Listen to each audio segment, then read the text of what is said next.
Non exact differential equation को exact differential equation में अगर हमें कन्वर्ट करना है तो वो हम कैसे करते हैं। पहले बात करते हैं कि एक्सैक्ट डिफरेंशियल इक्वेशन होती क्या है। अगर हमारे पास में इक्वेशन इस फॉर्म में गिवन है m dx plus n dy equals to 0, तो हम क्या करेंगे, m को y के स्पेस में डिफरेंशिएट करेंगे और n को x के स्पेस में डिफरेंशिएट करेंगे। अगर इन दोनों की वैल्यू बराबर आती है तो हम बोलते हैं कि जो हमारी इक्वेशन है वो क्या है, एक्सैक्ट डिफरेंशियल इक्वेशन है। लेकिन अगर इन दोनों की वैल्यू बराबर में नहीं आती है तो हम बोलते हैं जो हमारी इक्वेशन है वो क्या है, नॉट एक्सैक्ट डिफरेंशियल इक्वेशन है। ठीक है, अगर हमें इस नॉन एक्सैक्ट डिफरेंशियल इक्वेशन को एक्सैक्ट डिफरेंशियल इक्वेशन में कन्वर्ट करना है तो उसे कन्वर्ट करने के लिए हमारे पास में कुछ वेज होते हैं, कुछ मेथड्स होती है। फर्स्ट मेथड जो होती है वो होती है अगर हमारे पास में इक्वेशन जो गिवन है अगर वो होमोजेनियस इक्वेशन हो। होमोजेनियस इक्वेशन क्या होती है, अगर हमारे पास में जितनी भी टर्म्स इक्वेशन में उन सबकी डिग्री क्या हो, सेम हो, तो उसे बोलते हैं होमोजेनियस इक्वेशन। उसके बाद हम चेक करेंगे कि mx plus ny की वैल्यू क्या आ रही है।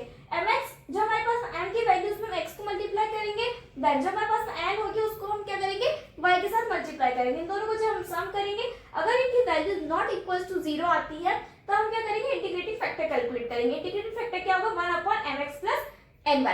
अब इंटीग्रेटिंग फैक्टर होता क्या है, इसको हम क्यों कैलकुलेट करें। इंटीग्रेटिंग फैक्टर निकालने के बाद हम क्या करेंगे, जो हमारे पास में ओरिजिनल इक्वेशन हमें गिवन होगी उस इक्वेशन में इंटीग्रेटिंग फैक्टर को मल्टीप्लाई करेंगे और जब उसको मल्टीप्लाई करेंगे तो हमारी जो इक्वेशन होगी वो एक्सैक्ट डिफरेंशियल इक्वेशन में कन्वर्ट हो जाएगी। नाउ सेकंड मेथड हमारे पास में क्या होती है, अगर हमारी जो इक्वेशन है अगर वो इस फॉर्म में होती है y f1 of xy plus x f2 of xy equals to 0, means ये वाली जो हमारे पास फर्स्ट एक फंक्शन है इसमें हम y को कॉमन ले सकते हैं और जो हमारे पास सेकंड फंक्शन उसमें से हम x को कॉमन ले सकते हैं। अगर हमारी इक्वेशन इस फॉर्म में होती है तो हम क्या करेंगे, इसको चेक करेंगे mx minus ny को। अगर mx minus ny की वैल्यू अगर नॉट इक्वल टू 0 होगी तो हमारा इंटीग्रेटिव फैक्टर क्या होगा, 1/mx minus ny।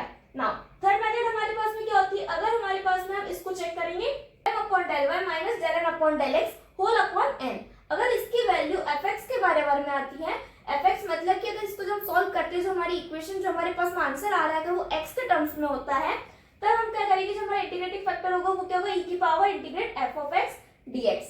ठीक है, नाउ नेक्स्ट फोर्थ जो हमारे पास में मेथड होती है वो होती है अगर हमारे पास में del n/del x minus del m/del y whole upon m, इसकी वैल्यू अगर f of y के बराबर में आती है मतलब y के टर्म्स में आती है तो जो हमारा इंटीग्रेटिंग फैक्टर होगा वो क्या होगा, e की power integrate of f of y dy।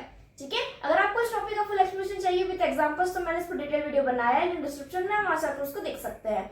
और इस टाइप के एग्जाम कंसेप्ट के लिए चैनल को सब्सक्राइब करना ना भूलें।